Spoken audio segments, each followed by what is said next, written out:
Okay, so welcome to the next lecture, which is now lecture 6. We're past halfway of our lecture series. So in this week, we're going to be looking at something called integration. So last week, I told you we were looking at differentiation. We looked at that part of calculus of differentiation, where we had a curve and we saw if we had a function of the curve, f of x, we now had a description of the curve by a function. By taking the differential of x, we were able to then create a descriptor of how the curve changes.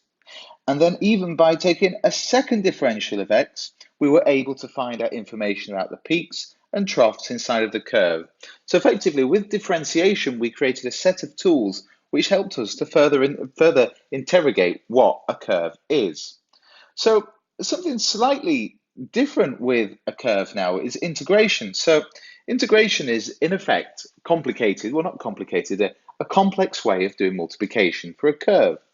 So for example, with integration, say we have a curve that looks a little bit like this.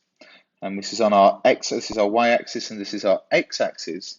And perhaps now with our integration, we know we have a f of x, we know what our curve is, we can do our f dash of x to find out how the curve changes, we can find out the points.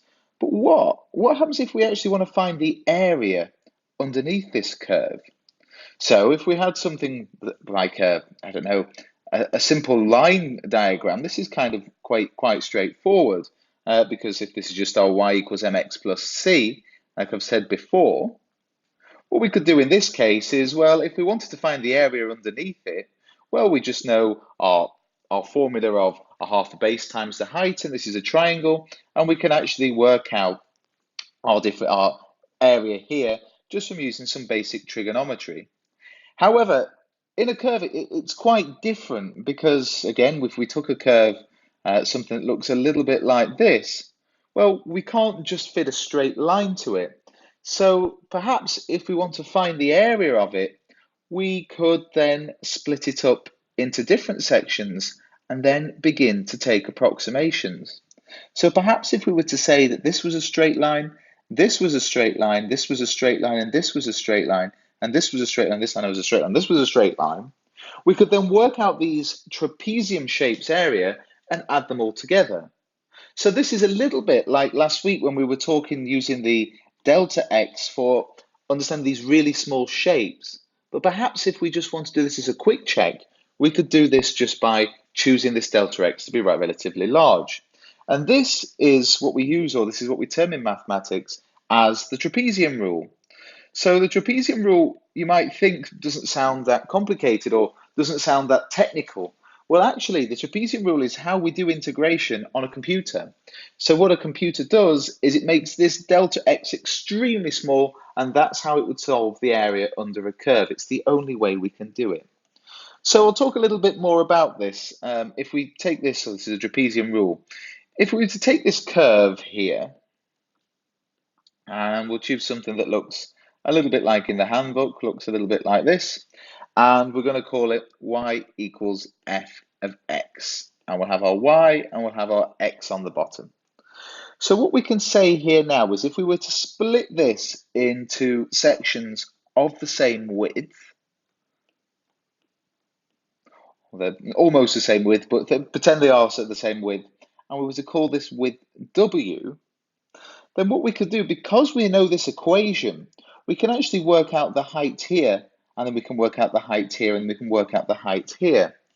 Which that means if we were to then zoom in here, and we were to look at this shape itself, well, we'd actually have a square, which would be this bit, and then on top of it, we would have a triangle, which would have something that looks a little bit like this. So if we were to use our trigonometry, which we were looking at for the last few weeks, and we were to call that this width was our constant width W, we knew our H1, which was our y equals f of x here, and we know our H2, which goes to here. Well, quite clearly, we can then begin to create some sort of relationship to work out the area here, A1, and the area here, we'll call that A2, and we'll call this A1. So what we could say is, well, first of all, A1 if we're working out the area, is our width times by the height, which would be h1 times by w. And then if we wanted to work out our triangle at the top, so we could work out the area of that, we'd have to say that using our equation we saw in the last few weeks, which was half times the base times the height, which is the area of a triangle, we can say that, and that would be plus, or A2, sorry, A2 would be a half times by W times by H2 minus H1.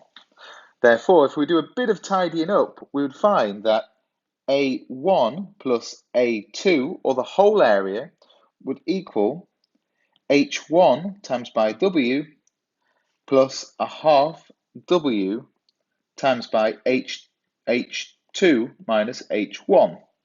Okay, so we've got this just for our one trapezoid, but what happens now if we have multiple trapezoids? Well, actually, we have a rule for this, and this is what we call the trapezium rule. And in the exam, this will be provided in the book itself, in the solutions in the original data sheet at the beginning of the exam. And what we can say is, well, if we have the area of this curve, which is A, we can estimate it using this trapezium rule. But actually, when we're talking about integrals, we have a special sign for this, and that is our integral sign. So we'll come to talk about a little about respect to x in a second. But anyway, we can say our integral of our function f of x to respect of delta x, because we're looking at x, would equal a half times the width, and then we work through our different sides. So what we've worked out is basically we need to have our twice the height on one side and once the height on both sides. Therefore, we would get that we'd need to add y0 plus 2y1 plus 2y2, and then we'd go on for as many widths as what we've chosen until 2yn take 1 and would be plus yn. And that is our trapezium rule. So don't worry about remembering it, as I said, it will be provided in the exam. So perhaps now we've seen it, we go straight to an example to explain actually what I mean by this. So we take an example like this. In our example in the exam, we might say find an approximation or use the trapezium rule to find where y equals x cubed. So what we're doing is we're going to find the area underneath x cubed. So often we will say that we want this in the domain or between 1 and 5. So we've chosen 2 points between which we want to find the area. So I'll explain this a little bit with a plot. So x cube's quite a simple one to plot. It goes a little bit like this. Now, if this is our y and this is our x, we've said that y equals x cubed. We're on the y-axis. And we've said that we want to choose between 2 parts on the domain. We want to go between 1 and between 5. So our questions also asked us, it says in the book, that we want to do this with a strip of each measuring what 1, a width. So that means what we need to do is split our 5 to 1 into different sections of 1. So for example, this would be 2, then we would have 3, then we'd have 4, and then we'd have 5. So what we're going to do now is we're going to use the trapezium rule to help us work out the area in the domain of 5 and 1, or between 5 and 1 underneath this curve. So what we can do here is we can just bring back our original equation where we can say A is approximately equal to a half W y0 plus 2y1 plus 2y2 plus 2y3 plus y4, and we can begin to fill the numbers in. So how do we do this? Well, first of all, we need to work out what our numbers are. So we've been told that the function is y equals x cubed. And we can see that our numbers along the way are going to be 1, 2, 3, 4, and 5. So we can begin to plug these in. So first of all, we would say our y0 value equals 1 cubed. Our y1 value, our y1 value equals 2 cubed. Our y2 value equals 3 cubed. Our our y3 value there, sorry, equals 4 cubed. And our y5 value equals 5 cubed. So if we work those all out, maybe we just put some lines in there to separate it all out a little. So we can say y1 would be 1 cubed is 1, 2 cubed is 8, 3 cubed is 3 times 3, which is 9, 9 times 3 is 27, 4 cubed is 4 times 4, which is 16, multiplied by 4 equals, we get 54, and then 5 cubed, 5 times 5 is 25, and 25 multiplied by 5 would give us 125. So all we need to do now is to plug these answers back into our original equation. So our area would approximately be equal to a half. Our W, we've been shown, is 1. That was explained in the question. And then we have our brackets that we're going to multiply, where y1 equals 1 plus 2 times by 8 plus 2 times by 27 plus 2 times by 54. And then our last value, as we notice, our final value would just be plus 1 times by 125. So all we need to do now is, if we put this into our calculator, we would find that the answer is approximately equal to 162. So if we were to have units on these axes, then we would have some units for which the integral would be on.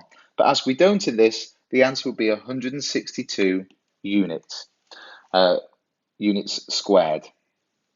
Okay, so that was the trapezium rule, and now we'll actually go on. This is the way of getting to do the trapezium rule using geometrical descriptors, but actually there is a mathematical way into this, and that's what we're going to describe next.